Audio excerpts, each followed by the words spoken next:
Everyone, and welcome to our webinar in support of this year's Financial Planning Week. This initiative, organized by the Financial Planning Institute, or the FPI, raises awareness on the importance of financial planning.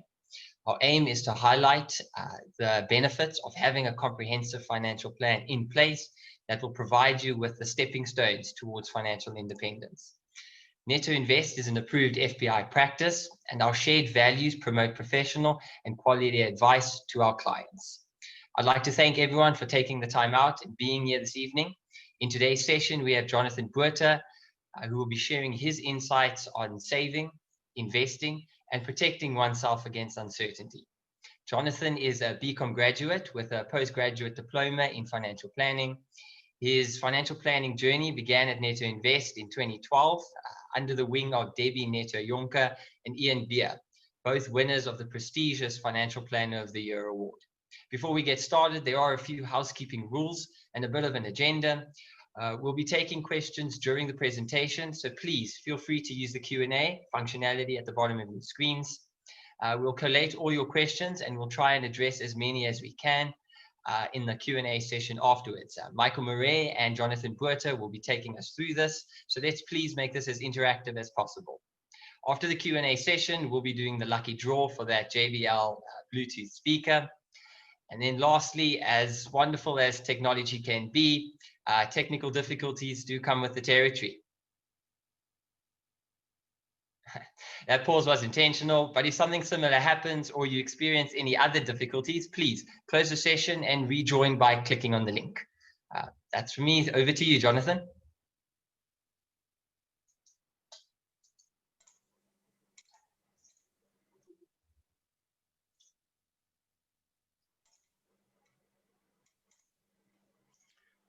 Welcome everyone, and thanks for joining us this evening, and thanks Jason for that introduction.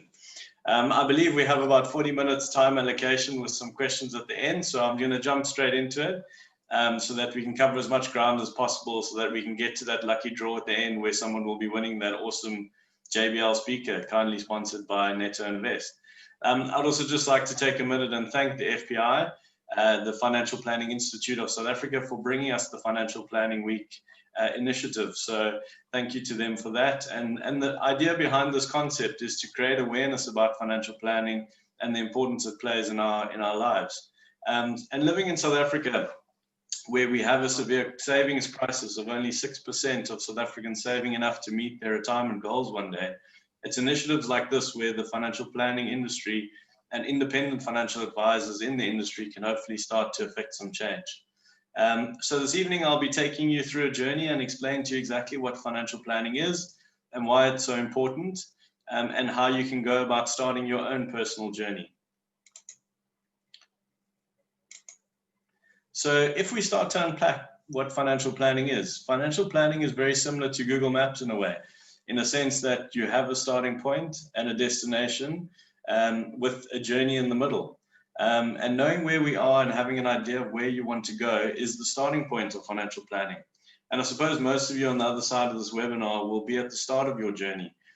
This might be finishing schooling or varsity, or for some of you, you may already be on your way in that you already have your first job and may have some savings, or in reality, you might even have some debt after paying off your student loans. And I also realize that a lot of us may be feeling like our journeys are currently on hold due to the COVID crisis that we're all going through. And that's okay, I suppose, in the sense that the crisis will eventually pass and life will continue. So it's important that the world, we know the world's going to look a lot different on the other side of this. And it's important for us to keep focused and envision our financial planning past COVID and not lose sight of our bigger picture and our goals. So we know where we are and where we want to go, and with that we can then start to create and formulate some financial planning around that. And for each of us that will look different. So we'll all have our own dreams and aspirations of how we want our life to look. And why financial planning is so important is because research has shown us that if you don't have a financial plan in place, the likelihood of you achieving your financial goals is very slim. And therefore we need to have a process of putting a map together which will guide us to our destination, and that being our own personal goals and objectives. So how do financial advisors fit into this? if we stick to our analogy of Google Maps, the advisor is like the voice navigation system, the person on the other side with a calming voice that tells you to turn left in 300 meters. That's the role of the financial advisor, to guide you and assist you to stay on track along your journey to reaching your goals. And the two sort of systems work seamlessly together. So the next logical question, I suppose, would be, well, why do we need to plan? And this is a very important question. If we can understand why financial planning is so important, it might help us to stick to our strategy when times are tough. The why is so important, and the why will be different for everyone else. For some, it may be a better quality of life. For others, it may be family. Some could be to have a comfortable retirement one day. And if you need even more reason, as I mentioned earlier, only 6% of South Africans are saving enough. Or if we flip that around, 94% of South Africans are not going to have enough capital one day when they reach retirement. And that means having to rely on institutions like the government, or perhaps relying on your children or family members to look after you in your retirement days. And both of those scenarios are not ideal. And there will be some of you that are already having to support family members, siblings, or the like. So it's important that financial planning has never been so important than what it is now. If we take a little trip down history and we look back over time and how financial planning has evolved, people, if we think of our grandparents, and people tended to work for many years for a single company, and that company would have implemented a retirement fund which would have taken care of them during their retirement years. However, people also used to retire at age 65 and on average only live 5 to 10 years. Life expectancy was a lot shorter in those days. And with life expectancy continuously increasing, the probability of us living well into our 90s is a real probability. So I'm sure you can see the problem. If we're still retiring at age 65, which was sort of the traditional norm set previously, and we're living to 95, we need to ensure that we have sufficient assets to last us into our old age. And if we look back even longer, 150 or maybe 200 years ago, the word retirement didn't even exist. The average life expectancy was approximately 40 years old. So people back then didn't even live long enough to have to retire. So financial planning was sort of irrelevant in those days. So you may be wondering, well, why doesn't everybody just have a financial plan and the world's problems would be solved and the world would be a better place? And unfortunately, it's not that simple. Things are never quite that simple. Things happen in life, and COVID is probably a great example of that. I don't think anybody saw COVID coming. And if they did, not many people believed them. So we know that the concept of planning is simple, but it's definitely not easy. And the reason for that is because we're all humans. And as humans, we have things called biases. And a bias is an inclination or a perceived opinion about something or an idea that then influences our actions and our decisions. And these could negatively impact our ability to make rational, independent, or unbiased decisions. So an example of that would be the herding bias. This is something that we see quite commonly in the industry, and this is where investors, all buy a specific stock because they believe that it's definitely going to go up. Or perhaps Bitcoin is a good example of that, of herding behavior. The Bitcoin price looked like it was just going up, and it was never going to end, and it could never come down. And then there was that great crash, and a lot of people lost a lot of capital, and that's all related to the herding behavior mentality. And this doesn't only apply to the investment world. We all fall prey to this bias in our daily lives, buying the latest iPhone. A lot of trends come along that we all get caught up in, and because everyone is doing it, it can be damaging to our overall financial plan, as it can lead to us overspending on things we might not need. So again, having an advisor by your side will help you try and avoid some of these pitfalls, and importantly, hold you accountable to the goals that you've set for yourself. So where do we start, and what are the things that you can control? You can obviously control how much you spend, and a budget can be a useful tool in identifying spending habits. So if you don't have a budget, I highly recommend that you start one. And a budget doesn't have to be a complex thing. It could be as simple as writing down everything that you spend in a month on a piece of paper, and then comparing that to what you plan to spend. In South Africa, we live in a country with a lot of differences in resources. And so a lot of people don't have access to Excel and spreadsheets and computers and things like that. So if you have to just buy a Croxley book from CNA and you write down your sort of budgeting in a column, and then you write your projected expenses versus, you know, what you plan to spend, that's totally fine. It doesn't have to be a complex spreadsheet through Excel. But yeah, if you have got the means and the facilities to use Excel, it's a great tool for creating a budget. And most advisors will have a complimentary budget template that they can send you to get you started. And yeah, and on the Netto Invest website, you're welcome to jump onto our website. We have got a budget template on there that you're all more than welcome to go and download with our compliments. And it's a useful tool to get you started in your financial planning journey. So what you want to do with this exercise is just start to accumulate a record of how much you spend on a monthly basis and on which items. This will then allow you at the end of the month to see exactly where your money's gone. Once you have this information, you can then start to formulate a plan to try and change this behavior if you find there's a bit of a problem.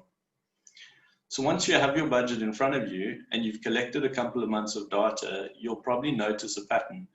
And that may be overspending on a particular area, whether it's shopping for clothes or food or a cell phone or a vehicle. You know, you'll pick up some sort of a pattern. And this again identifies the areas that you need to focus on, and might mean, you know, tightening your belt in some areas, which could then free up some potential income, which you could then allocate towards your long-term financial planning. So again, budgeting is an extremely important step in terms of starting your financial planning journey. Okay, great. So on this journey, we might be at the stage now where, you know, we sort of know what financial planning is, why it's so important, and why we're doing it in terms of a better life for your family, being able to retire comfortably one day, and whatever your sort of why is, you could just slot it in there in terms of why you're doing it. You've then set up a budget, taken stock of how much you spend versus how much you earn. And then you've identified that you might have some money available to start putting away towards your financial planning. If you need to tighten the belt a little bit to do that, you know, that's the budgeting exercise will help you with that. So then you engage with the financial planner to assist you. Later on, I'll touch on how best to choose a financial planner. We'll chat about that a little bit later. And then you meet up with this person and begin your financial planning journey together.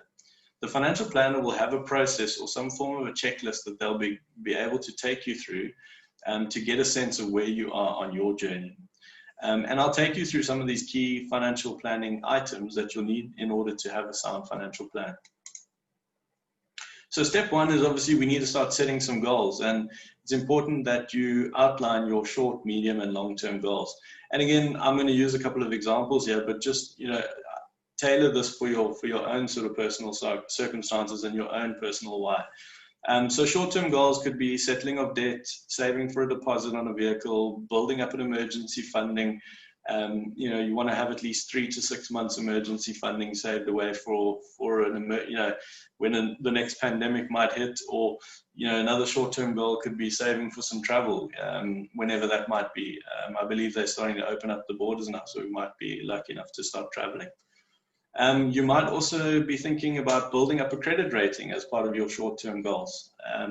So that if you need to apply for finance one day to purchase a vehicle or a property, that you'd be able to qualify. And building up a credit rating is one of those sort of catch-22 situations, the chicken and the egg, where you don't have a credit score because you've never taken out debt, but because you've never taken out credit, you don't qualify for it. So, you know, how do you actually go about starting this process? And a practical example I can just recommend and share with you is just something my wife and I did when we were still dating and early into our financial planning journeys. What we did was we each decided to go out and buy something on credit. And to make it fun, we just decided that, you know, my wife would go to Builders Warehouse and she bought a hammer. Using the store credit, she paid it off over 6 months and gave me the hammer. I went out to Fashini, bought her some perfume, also paid it off over 6 months. And the thinking behind it was that, you know, we wouldn't be tempted to go back to those stores. So she wasn't tempted to go back to Builders, and I wasn't tempted to go back to Fashini. So we were able to achieve our goal in terms of getting a credit rating and a credit score without the potential damage of going back to those stores and racking up amounts of credit that could potentially harm our planning. So the important thing to take away from that is to make sure that while you're trying to build up your credit rating and your credit score, is to decide to purchase something on credit. Don't be tempted to go back there and buy more stuff on credit, because that's obviously a dangerous sort of a scenario that you could fall into. And even more importantly, it's important to make sure that you pay off those installments on time. So that's what the credit ratings or the credit score is about, and looking to see that you can manage your credit responsibly. And if you can, you'll have a healthy record, which will assist you down the line when you need to purchase something, a vehicle or a property one day. So it's also important and maybe worthwhile to just mention the differences between good debt and bad debt. So good debt is using finance to purchase a property, which is an asset that appreciates in value, or even a car. So, although the car doesn't appreciate in value, if that car is going to make sure that you can get to work on time and advance your career, then sure, that's totally an asset. And likewise with studying. So if you have to take out debt to further your careers and your studies, then that's good debt. There's nothing wrong with that. The bad debt, which is what we want to try and avoid, and that would be purchasing groceries or clothing on credit. And the reason it's bad is because after a week, the groceries are gone. In 2 months' time, the fashion trends have changed, and then that thing sits in your closet. But what happens is you end up paying for those things long afterwards. So the company that lent you that money is also charging you interest. So your groceries or your clothes end up costing you a whack more because the interest that they charged on that. So if you take anything away from this evening, please just let it be to avoid bad debt. It's also a lot more expensive than the good debt. Bad debt can be in excess of 20% for those things like cell phones and clothing and groceries and things like that. Whereas the good debt will usually be a lot lower. So, and then if we start to talk about timeframes on short-term goals would usually be between 0 and 2 years or 0 and 24 months. And I'll touch on why timeframes are so important when we get to making appropriate investment decisions. So medium-term goals, these could be, and again, I've just used some medium-term goals that came up in terms of my own personal financial planning. So again, please just slot in whatever's applicable to you. These could be saving for a property, starting a family, and each of these goals, as mentioned, will be different and rooted into your why.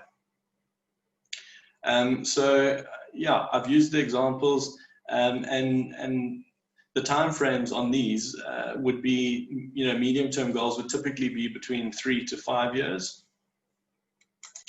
And if we then look at some long-term goals, which usually involve planning for a comfortable retirement one day, some of these goals could also include building up assets outside of South Africa as a protection against a weakening rand. That could be another long-term goal that you might have. If you're planning on immigrating one day at some point in the future. And then investing all your assets into South Africa might not be an appropriate long-term goal for you if it aligns to some of your other different goals. So living in South Africa, we face certain risks such as a weakening rand, a bit of political instability, and we're an emerging economy. So it would make sense from a diversification point of view. And by diversification, I mean not having all your eggs in one basket, to have some of those assets invested offshore.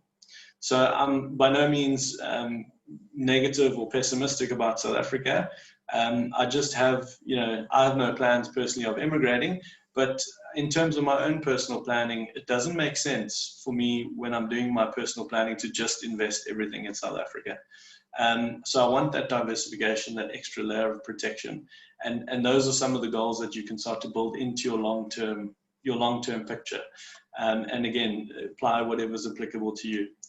The time frame on long-term goals, so that's, when we're talking long-term, we're talking in excess of 7 years plus, so 7 to 20 years. Those are long-term goals. So the big picture stuff, you got to sit back and have a think about what you want your long-term big picture goals to be, and then obviously you engage with your financial planner to make those happen and to start formulating a plan around this.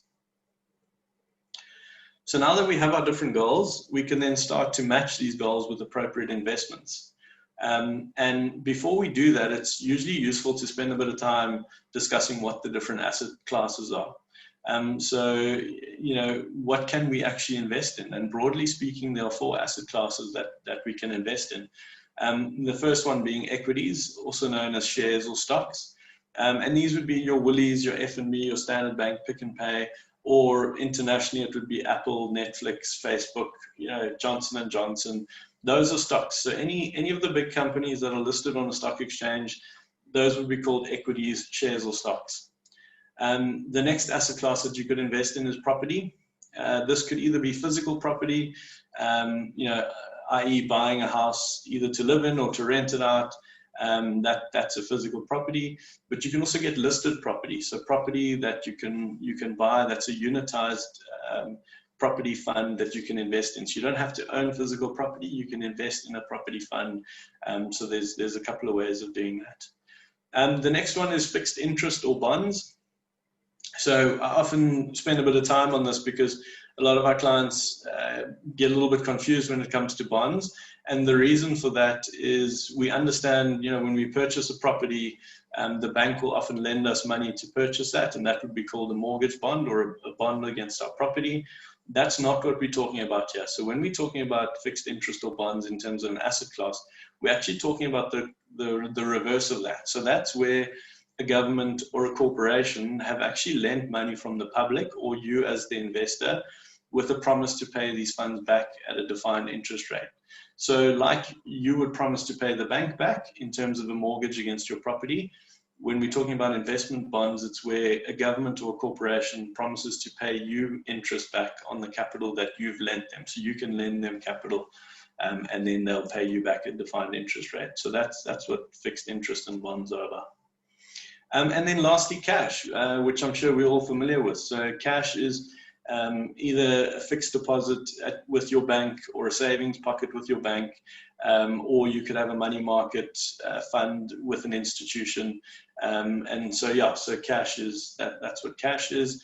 And all of the above asset classes can either be local or offshore. So you can have, for example, South African shares or international shares, and you could have South African property, international property, etc. Local offshore bonds, local offshore cash. So bringing it all back to your own personal financial planning journey, it's important that your financial advisor aligns your specific goals and timeframes to the appropriate investments. And so what we mean by that, so for example, if your short-term goal is to save up for a deposit on a car or an overseas trip, you don't want to invest those funds necessarily into very aggressive portfolios like equities. And the reason being is that equities are very volatile, meaning that their value can fluctuate quite drastically either up or down. So an extreme example of that would be Steinhoff, made news headlines a year or two ago. And the share price lost 98% of its value within a very short space of time. So as you can imagine, you don't want to be sitting with your savings for your car deposit all into the Steinhoff shares, and then a month before you need to put down that deposit, it's lost 98% of its value. So you want to keep your goals aligned to sort of their objectives. And that's what your financial planner will help you with. So as a rule of thumb, short-term goals should be invested in money market or income type fund strategies. And then on the other end of the scale, your long-term goals should have a much higher allocation to growth strategies. And again, these are general rules of thumb. And I assume I'm talking to a group of under 35-year-olds, so that would sort of make sense. If you're reaching closer to retirement, then you don't want your longer term goals necessarily exposed to a high allocation of equities. But as I say, each situation makes a difference. So I hope this is making sense. Please remember to send us your questions as we go along. If anything pops into your mind, just please write us a question and we'll get to it at the end. So are we there yet? How far along on the journey are we? You may be thinking, well, after setting short, medium, and long-term goals, aligning that to my investment objectives, I must be getting close, and I must be I must be sorted. But there are a lot of other aspects to financial planning that we need to consider. So I'm going to take us through some other aspects that we just need to also be mindful of. By having a budget, having your short, medium, and long-term goals and aligning those to your appropriate investments, you've done a lot. That's a big chunk of your financial planning journey done. But it's not the only thing that you need to be mindful of, and that's what I'm going to just start chatting about, some of the other things that you need to keep in mind when doing your financial planning. So medical aid, this is an extremely important part of your financial planning that you should have in place, and aim to get it in place as soon as viably possible, or as soon as your budget allows. So just some things to be mindful of when choosing a medical aid. Ask your advisor about the differences between a hospital plan and a comprehensive medical aid. Broadly speaking, the hospital plans will cover you, as the name says, for a hospital event, whereas the comprehensive plans will cover you for sort of out of hospital expenses. Things that things like, do you have to go to a specific network of hospitals, or can you go to any hospital? These are things that you need to be mindful of when choosing a medical aid. And just to use an example of one of the bigger plans in terms of South African medical aids, the Discovery, they have a smart plan series which limits which hospitals you can go to. And there's no problem with that, as long as you're aware of that when you're taking out that medical aid cover. It's important to know that if you would go to Vincent Pallotti, for example, for a planned procedure, is that hospital on that plan that you've selected? So again, just aligning your sort of realities with what the product is offering. And then another thing, making sure that when you select a medical aid, is the medical scheme going to be around for the next 30, 40 years? I mean, who knows? But what you can look at is, does the medical aid have a healthy solvency ratio? And I know that sounds a little bit technical, but what that solvency ratio is just basically, are they collecting more premiums from the members than paying out claims? And that information is quite easily available, maybe, to the public, but if not, definitely to your advisor. So it's important to just check that. And a medical aid with a poor solvency ratio could indicate that there might be some cash flow issues down the line. But we have some extremely well-run medical schemes in South Africa, particularly the big three. And the big three would be Discovery, Momentum, Bonitas. And those all have great solvency ratios. But unfortunately, those aren't the only three medical schemes in South Africa. There's a lot of medical schemes out there. So it's important that when you're looking for a medical scheme, just make sure that you've done a bit of your research, or ask your advisor for his or her opinion. And there's a fourth medical aid, which is ProfMed, which is a closed medical scheme to professional graduates, which is also worthwhile looking into. And then the last thing on medical aids is, if you join a medical aid over the age of 35, and you've never been on that medical aid before, they can charge you what's called a late joiner penalty. So if you are pushing the 35 mark and you don't have medical aid and you've never had medical aid before, it's maybe a good time to look at getting onto it, because those late joiner penalties will kick in, and that's something that will stick with you. Those penalties apply from there on out. So late joiner penalty is something just to be mindful of. So insurance is another really important aspect of financial planning. And this could be a topic on its own. We could spend 40 minutes alone just talking about insurance, but I'll just go through it briefly. So the long-term insurance is there to protect you against the following sort of unforeseen events. So death, disability, or a dreaded disease, which would be cancer, heart attack, or a stroke, etc. So most of us, I say most of us, probably nobody enjoys spending money on insurance. I've yet to meet a client that looks forward to the insurance debit orders going off at the each month, and I'm the same. So we know it's sort of a grudge purchase. We hate doing it, but we need to realize that should something happen to us, for example, if you were to become disabled, you'd need your insurance to kick in and provide you with an income. The difficulty, though, with insurance is knowing how much do you need and which type of insurance should you have. So again, I'll apply some rules of thumb, and again, please remember to engage with somebody that can give you more specific advice to your needs. But if you don't have any dependents and you don't have any debt to settle, then life cover might be less important to you. However, if you have a bond and you've got kids, then life cover does become important.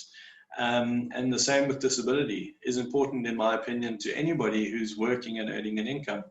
And there are two types of disability cover. You get lump sum disability cover and monthly income protection. You can have both, and it's recommended that you have both, particularly while you're young and starting out in your career. The lump sum is useful, as this can be used to purchase a property or purchase some prosthesis that's linked to your disability, so a wheelchair or a leg or an arm, or whatever it might be, to assist you with your disability. Or if you've got some debt, it's a good time. You've now just got a disability. You don't want to have debt hanging over your head as well. So that lump sum is useful to just settle any debt that you might have. Then the monthly income protection, that's useful just to provide you with an income stream to cover your monthly expenses, so that you can put food on the table or pay for a carer to come in and look after you if need be.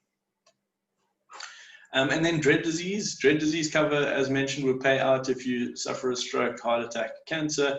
So again, the likelihood of those things happening is probably on the later end and scale of life. And this type of cover is more expensive than life and disability cover, and the reason for that is because the likelihood of a claim is far greater. So the chances of you having a heart attack or a stroke or contracting cancer is far greater than losing your leg to something like being hit by a bus or shark, whatever it might be, whatever might create a disability scenario. The dreaded diseases are a lot more common. So there's a lot more claims, and because there's more claims, the cover is a lot more expensive. So again, without giving advice, because I don't know each and everyone's personal circumstances, it's probably safe to say that if you're starting out in your career and you don't have any dependents, then rather focus your attention on disability cover for now. And then over time, you can add life cover and dread disease cover as you need it, and as the need arises and as your budget allows for it. So then if we briefly just touch on short-term insurance, short-term insurance is there to insure your personal effects. So, long-term insurance is there to cover you are the asset. So you're covering yourself if you were to pass away, if you were to become disabled, if you were to get a dreaded disease. So you are the asset that you're protecting. With short-term insurance, I always feel like we understand that, and we're happy to sort of insure our phones and our cars. And that's really important. You need to do that.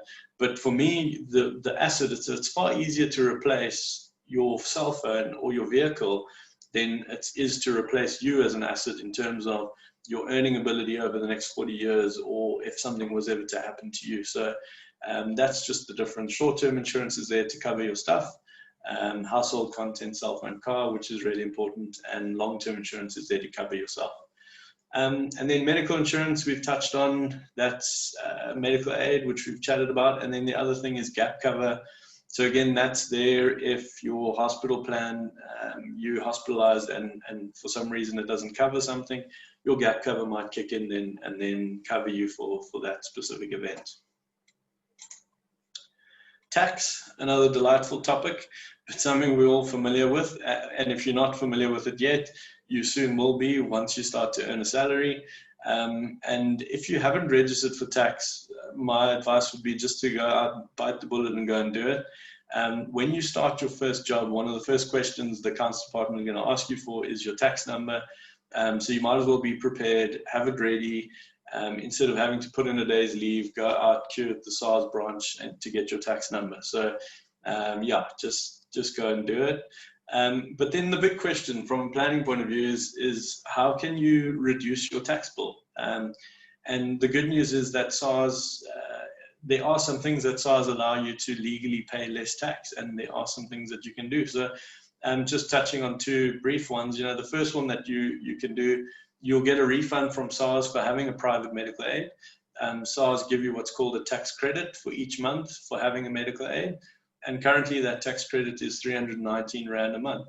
So again, when you're doing your budgeting and you find a medical aid that you want to go onto and it costs 1,800 Rand a month, just remember that you will be getting a refund from SARS of 319 Rand per month. That's paid to you when you do your tax return at the end of the tax year. So in effect, you should allocate that tax credit to the amount that you're paying for your medical aid each month. So you do get a saving there. You'll also get a refund from SARS for contributing towards your own private retirement investments. So as a taxpayer, you're allowed to contribute 27.5% of your taxable income into a retirement investment. And that could be a retirement annuity or a pension fund or a provident fund. And again, you know, those different vehicles will be applicable to you in different situations. And you'll be able to save tax at your marginal tax rate. And again, I'd encourage everyone to engage with their advisor to assist them with this calculation, because it's a really important calculation and it can help to save you some tax over the long run. So estate planning, also a key element of financial planning. One of the most important documents for estate planning is a will. So it's important to make sure that you have a will in place, and your financial advisor will be able to assist you with this. Again, on our website, we've got a complimentary will template that you can make use of. So you can go onto our website, grab your budget template, grab a will template, and then at least you know those two things are ticked off the checklist. So what is a will? For those that don't know, will is a legal document that directs how you'd like your assets to be distributed amongst your loved ones, as well as who you nominate to manage this. So that person would be called the executor. And then you may be thinking, well, I don't really have any assets, so do I really need a will? And the answer is yes, you do. In my opinion. So you know, you'll have things like a bank, might have a vehicle, you've got your social media accounts, and all of those things need to be dealt with should you pass away. So by having a will in place, it just makes it easier for your loved ones, firstly, to know what your wishes were, and then also it empowers them to act, because then you've appointed an executor. That person can then take action on your behalf to close your account, sell your vehicle, close your Facebook account or your Instagram account, whatever it might be. So it just makes things a lot cleaner and easier. And in a difficult time where they've already lost somebody that was close to them, they don't want to still have to stress and deal about that sort of stuff. So having a will is just sort of those adulting 101 things that just is a responsible thing to do. So estate planning, also, it's not just about having a will. Estate planning will also look at how best to structure your estate. You know, again, this way, assuming you built up some assets within your estate, and then it'll help you to make sure that those assets are going to the right beneficiaries that you want them to go to. It'll also help with optimizing how much tax you pay within your estate. So there's taxes to be paid. It's called estate duty taxes.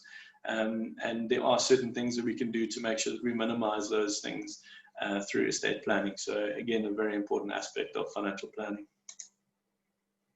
So we've covered quite a lot of ground this evening and touched on some of the important aspects of financial planning, from what financial planning is to why it's so important, as well as the important aspects of investments, medical aid, insurance, tax planning, and estate planning. And as you can imagine, there's a lot of detail which we just weren't able to go through this evening. So I encourage you all to engage with the financial planner to begin your journey. And just before I end off, I'd like to just spend a moment just giving you some guidance on how to choose a financial planner. And we'd recommend that you look for an independent professional practice in your area. There's many of them, so you can go onto the FPI professional, just search FPI professional practice, and there's a website which I'll bring up a little bit later, and you'll see there's a hand, I think there's 11 or 13 professional practices all around the country that are accredited to the FPI, and you can deal with them, and you'll be getting sound professional advice. So we'd recommend that. And then what are some of the other designations to look out for when choosing a financial planner? These designations are usually a good indication that the person you're working with is a professional that belongs to a professional body that holds them accountable to giving best practice advice within the industry, as well as requires them to continuously develop their skills through ongoing learning. So the CFP, or Certified Financial Planner designation, is the internationally recognized standard for financial planning professionals and one of the highest qualifications you can obtain as a financial planner. Other things like Financial Planner of the Year award, also a good indication that you're dealing with a professional sort of a firm and person. So where can you find a CFP professional? You can visit the FPI's website, www.letsplan.co.za, and you can enter your criteria onto that website, and it'll give you a list of the sort of financial planners or the CFPs in your area. So a really useful website, and I'd encourage you to go on there and look for a CFP professional in your area.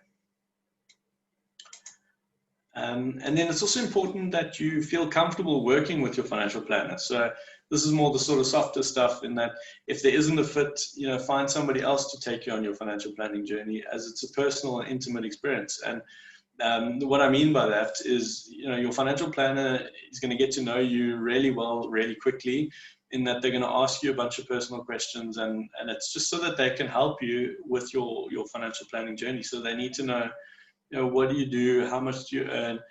Are there any family members that you need to look after? Are you looking after anyone, any siblings, any parents?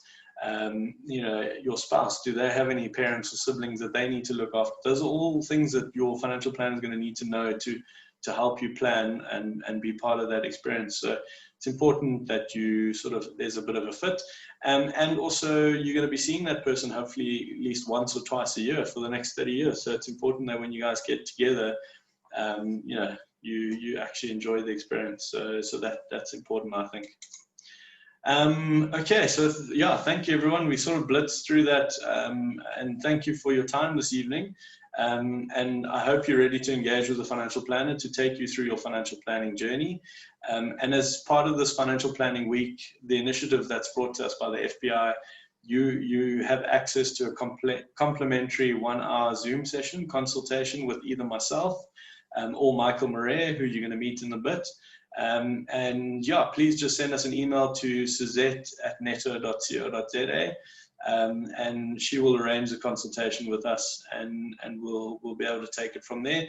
We'll also be sending the recording out of this webinar to everybody that attended, and Suzette's details will be on that email. And with that, I'll now hand back to Jason, who will take it from there. So thanks everyone. Yeah, thank you, Jonathan, for sharing those insights with us. If Builders Warehouse suddenly experience a spike in hammer sales on credit, we'll know why. Our behind-the-scenes team has been on the ball during the session and have collated all your questions. I can see a number of them have come through. Michael Murray and Jonathan will be taking us through them. Thanks, guys. Okay, good evening, everyone. Thanks, Jonathan. That was definitely very interesting. And by the amount of questions, I can see that you sparked a lot of interest. So what I'll do is I'll start just going through the questions. There's quite a bit. If we don't get through all of them, we'll try and answer them on email directly to you guys, and I'll handle some, and then I'll send a few on to sort of Jonathan. So, okay, let me get started. So I think the first question that came through relatively early on was, the person wanted to hear more about tax-free retirement funds, and more specifically just how do you get them, where do you find them, and how do the rates compare with the different places. So I think when we talk about a tax-free retirement fund, it shouldn't be confused for a tax-free investment, which is a different savings mechanism altogether. So a tax-free savings account is essentially a accessible investment that one can invest in. There's a limit of up to 36,000, I think, a year currently at the moment, and that's quite a flexible thing that you can access that through any sort of asset manager like Alan Gray and things like that. When we talk about a retirement fund, that's something where, as John explained, when you contribute to a retirement fund, you actually get a tax deduction for your contribution. What that means is you don't get taxed on that money. So if you've earned money, that money doesn't get taxed, that portion you're adding to the retirement fund. And when we look at, well, where do we get the best rates, can we find them? When we talk about rates, I'm assuming you're referring to sort of the investment growth on the investment, on the investment or the retirement fund. Your growth would be dependent on your underlying strategy, and one would obviously have to consult with an advisor to determine what your underlying strategy would need to be. For younger people, that's a long-term sort of period that you have investing for. You want to be investing in a sort of a high equity balanced portfolio. There's quite a lot of different strategies available. You can get them through Investec, Allen Gray, Coronation, and you can use them as an administrator as well, because there's two aspects to this. You need to find your platform or your administrator, the company that's going to give you this sort of structure to invest in, which would be a retirement fund. Number two, which underlying strategy you need to choose. And it's very difficult to tell you which one is best or which one suits you. You have to actually consult with someone and understand what your options are. But there certainly are plenty available. And just to give you a few, Allen Gray, Coronation, Investec, Prescient, things like that, you can go to them and look at what they have to offer. Okay, and then there was a bit of questions on how do you find information on stocks, investments, what sort of reading material should one read as South African? I think there's a lot of information available. One has to be careful when you look at the media. There's a lot of noise often floating around in there. The best place for me to find information, and that would be quite relevant to all of you, would probably be our website. You can go to www.nettoinvest.co.za, or I think it's Netto, www.netto.co.za. There's so many articles on there. You can join our LinkedIn. We send out articles on a continual basis. You can also visit the FPI, the Financial Planning Institute website. A lot of information on there. Then there's platforms and sites designated to shares and things like that. ShareNet, ShareNet, investing. There's a lot of things out there. So you just want to look at things that you that seem quite legitimate and that you're familiar with. So yeah, I'm hoping that answers that question. There's a question, and I'll take one more, then I'll sort of ask Jono to maybe answer one. How does one access sort of commercial or offshore shares like Amazon, Emirates, Barclays?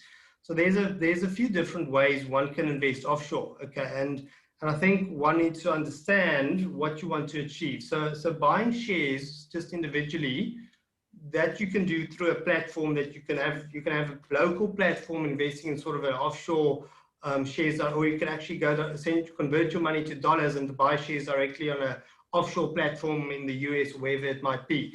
But if you don't have a very good understanding of shares, and then you're sort of speculating when you're choosing which shares to invest in. So you can also invest in what we call a sort of a strategy that someone like an asset manager would have available. That could once again be a Allen Gray or Investec or someone. They have strategies that they run, and you can invest in an offshore strategy by us as a South African, which probably gives you a bit more sort of diversification, because when you invest, you just buy one share. You don't understand the company, you don't understand why you're buying the company, so you're speculating, you're not sure, what's happening. When someone like Allen Gray or Coronation, when they have a strategy in place and they've selected a number of shares in that strategy, it's based on research and a lot of things that they've done, fundamental research and their investment philosophy. And that's maybe a good way to go about it. Once again, something you probably need to discuss with someone that has the knowledge, because you could wind up getting into the wrong thing and just not achieving your objectives. Okay, and then what I'll do is, I think, Jonathan, if you can take the next question. The question that's been asked is, where should one keep your sort of 3 to 6 months emergency or rainy day funds? Is it best to keep it in your bank account, or are there any other options available? And sort of what are the interest rates one is looking at? Yeah, thanks. Yeah, that's a great question, and it's a difficult one at the moment. So at the moment, so historically interest rates have always been quite high, and we've been able to get sort of in your savings pocket linked to your bank, you'd be able to get sort of 6 or 7%, even a Capitec sort of bank account. But now with interest rates at decade lows, there just isn't interest rates. The interest rates are very low, so you're only getting sort of 2 to 3% interest on your cash, and that's sort of across the board. So interest rates are difficult at the moment, but so where would I keep my sort of emergency funding? I keep it linked to my bank, so I'll keep it in the savings pocket.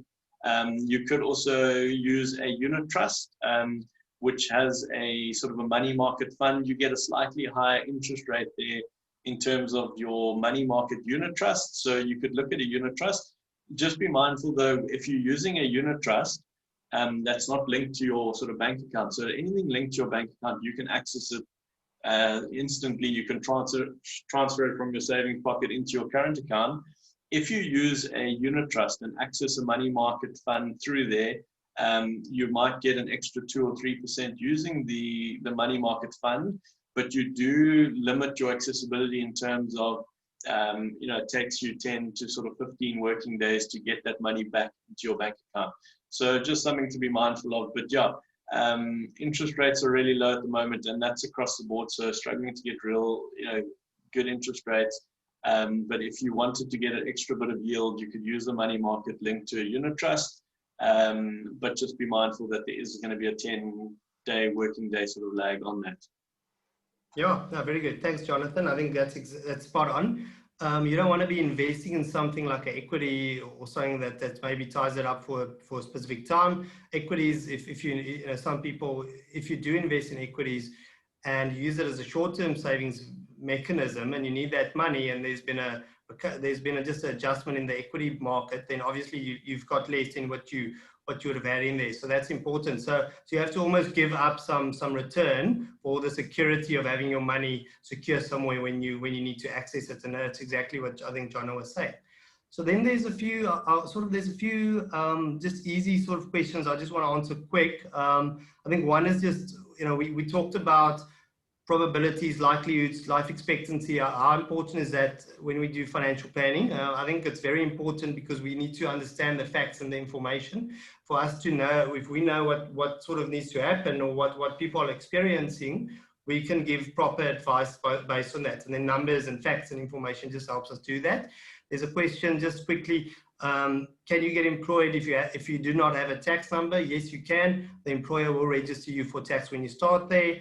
And then there's a question, what happens when you have been paying tax, for 4 and 5 years, but every time you submit a return, they tell you that you're owing money, and should you actually pay that? I would say definitely, you should definitely not leave that. You should actually take that up with SARS or a tax practitioner. You don't want to be receiving a summons for tax that you haven't been paid. There's penalties, there's all sorts of things involved. It can affect your credit rating and all things like that. And then let me just move on. Okay, I think this one, I'm not sure, so I'm gonna... Okay, so I think, Jono, just maybe when you can just answer these 2 questions for me, or these maybe 3 questions. If we use a sort of when you draft a will, do you need to get a lawyer to sign a will, Jono? That's one thing maybe you could answer. Then you could also just say, is it free to draft a will? And what does the process look like? And then can you change your will at any time? So 3 will questions you can maybe just answer for us. Perfect. Yeah. So no, you don't need a lawyer to sign your will.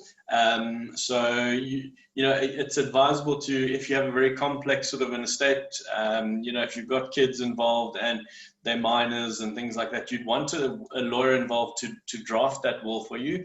But no, the lawyer doesn't need to sign it. You as the person whose will it is needs to sign it, along with 2 witnesses. And those witnesses need to be older than 16 and of sound mind, so just make sure, and not related to the will itself. So that's the first question. Sorry, Mike, what was the other one? Is it free to draft a will? And what does the process look like? Cool. So wills, you can, as I mentioned, go onto our website and grab our free template will. But remember, that's not a complex will. So that's fine for somebody that just wants to leave some of their assets to somebody. But as mentioned, if you own property, if you have kids involved, then you maybe want to pay for a more complex will. But no, you don't have to. You can use the free will template. You can even handwrite and draft your will yourself, but I wouldn't recommend that. But you don't have to pay for a will. And then the process, the last one was with the process. So the process is usually you would engage with your advisor, who would then look at what your wishes are, and then would recommend whether they'll have a good sense of whether if a free sort of a template will would suffice, or whether they think that you need to engage with an attorney if your will has a bit of complexity to it, and then they will sort of direct how you need to engage with your will drafting. Yeah, good. Okay, thanks, Jonathan. So yeah, absolutely, it's very important to get a will in place. If you need a complex will, you need to probably consult with a lawyer or financial planner, but an easy will for someone young, that you can just do that. It's not that complicated. It's important to make sure you sign it correctly and you have witnesses just witnessing it, like Jono sort of pointed out there. So I think just some questions on financial planning. How often do you need to see a financial planner? I think at least once a year. So it does depend where you are in your life. If you are starting out, then you could maybe say, right, you could get it set up initially and see them every sort of 2 years, and then in between have a bit of a Zoom or a telephone call. If something sort of a life-changing event sort of pops up, you need to probably get in touch with them and just have a meeting to talk about those sort of things. For retirees, when you get to retirement, it's usually more often. Okay, and then as a student, depending on your parents, do you still need or would you still advise seeking out a financial advisor? I think it probably makes sense to find an advisor when you start earning an income and you need to start planning, because there's not that much to be done while you are a student. There are some things you can look at, and it's always worth sort of reading up and understanding and learning about things and talking to people about financial planning. But as soon as you sort of start working, then it gets quite important to seek out advice and start it correctly from the beginning, because if you can build a habit of it, it's just much easier to keep that habit and stay the correct path. And then also there's that sort of answers the question of how does how the paying of it gets worked as well. And then let me just look at it. So there's also some questions here. So maybe, Jono, this is one that I can send your way. So with a lot of young people, we are looking, or some people are looking ahead and they're saying, look, my plans are to immigrate. And at this stage, how do I approach financial planning? How should I be planning for this? What about my investments, my insurance, these sort of things? How does it work? What are your sort of key points on that that you could just share with us, Jonathan? Yeah.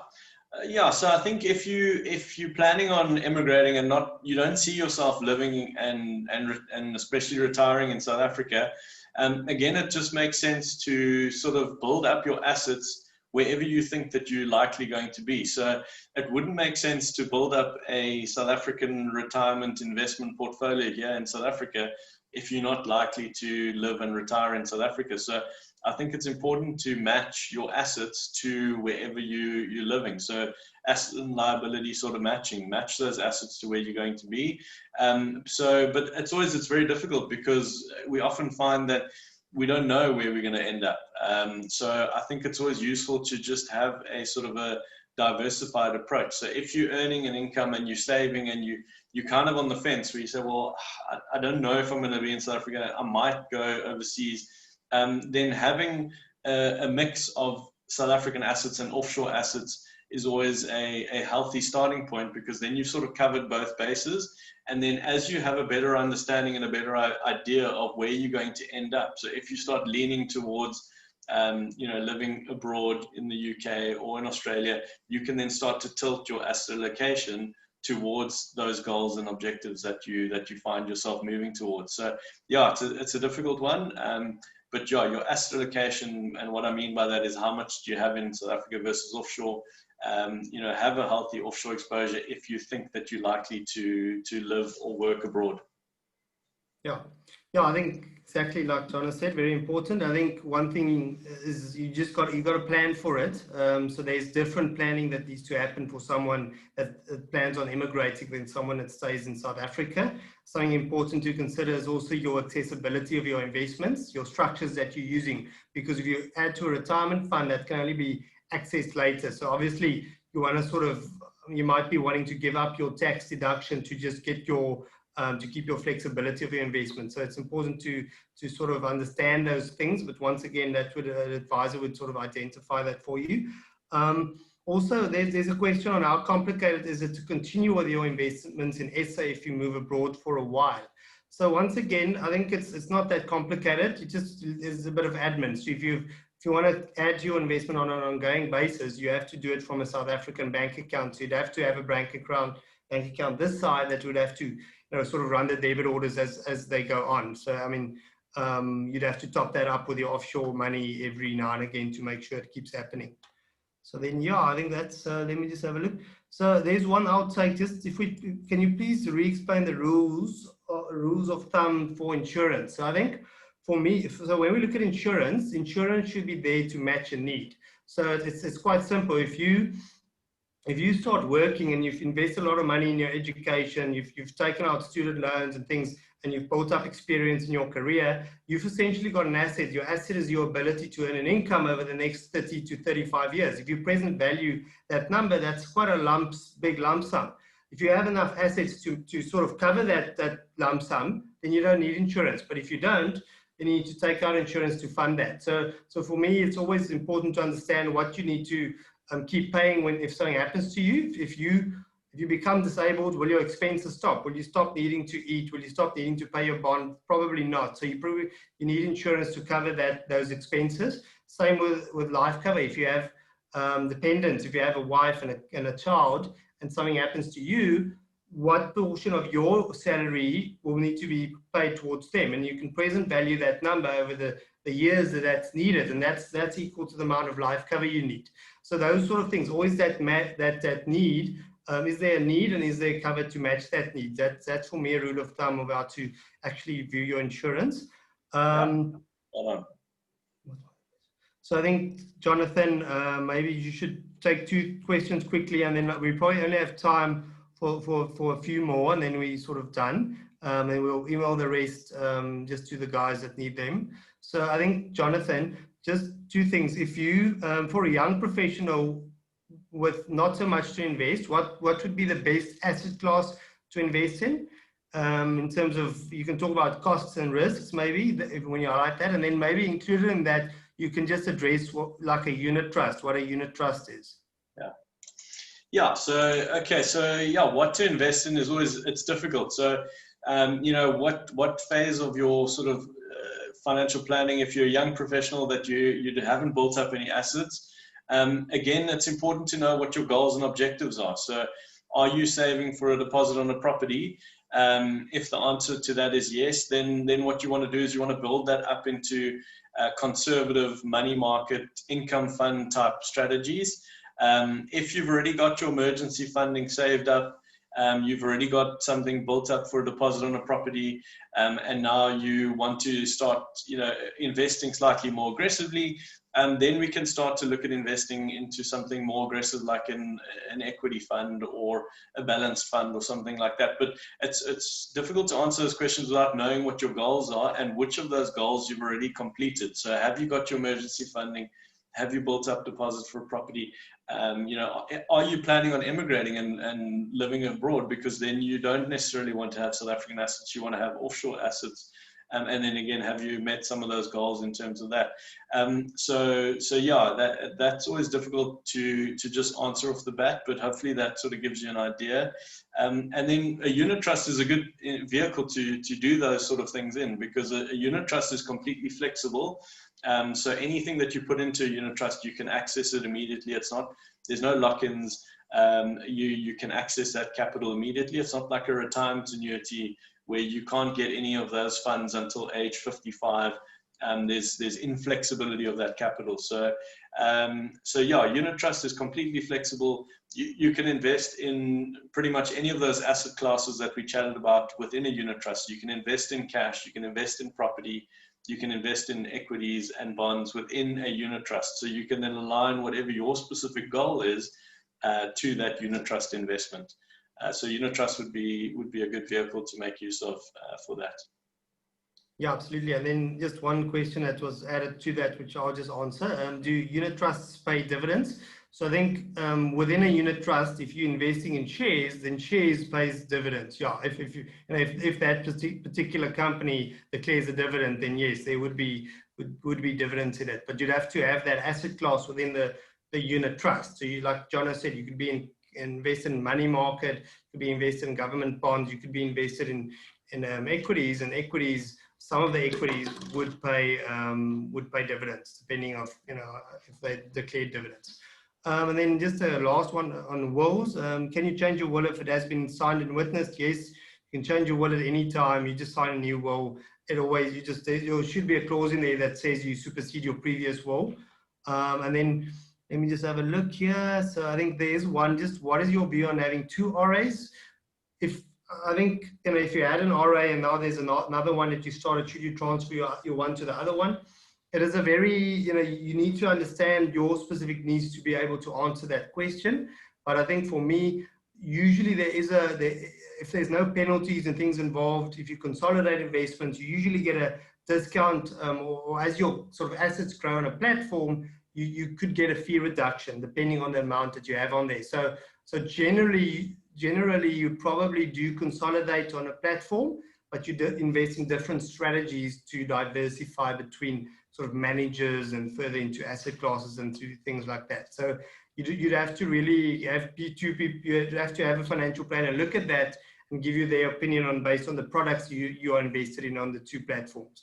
And then I'll do the last sort of questions that I'll just give to Jonna, then we'll hand it back to Jason. So Jonathan, just can you talk to us about, just to the audience, about financial advisor fees? How does it work? How does a financial advisor usually charge? And what's the sort of average cost? What is your sort of input on that? Yeah, that's also really important, because giving advice is obviously isn't free. There is a cost associated with that.